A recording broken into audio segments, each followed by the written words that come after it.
Сегодня утром руководитель региона и генеральный директор компании «Алроса» посетили поселок Удачный Мирнинского района. Первым делом Айсен Николаев и Сергей Иванов отправились на смотровую площадку карьера и промышленную площадку подземного рудника «Удачный». Николаев и Иванов возложили цветы к памятникам Ларисе Попугаевой и защитникам Родины. Далее руководитель Якутии посетил построенный при помощи «Алроса» православный храм Серафима Саровского, который назвал лучшим в республике.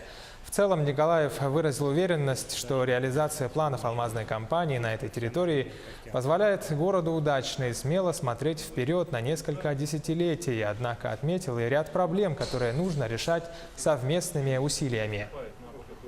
Достаточно много у нас вопросов, начиная от самого аэропорта Полярный.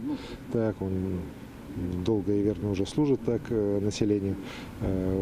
Есть определенное уже обветшание, в том числе взлетно-посадочной полосы. Здесь мы будем работать с федеральным правительством.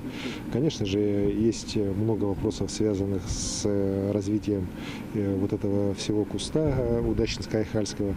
К сожалению, есть вопросы по электроснабжению. Вот, мы будем ставить сейчас вопрос перед руководителем Якутскэнерго и, может, даже руководством Русгидро, для того, чтобы все-таки эту проблему они не просто взяли на внимание, а ее надо срочно решать, потому что не дело, когда такой город, такое производство, так как рудник Удачный, оказывается без электроснабжения из-за каких-то аварий на линиях Якутскэнерго. Это недопустимо.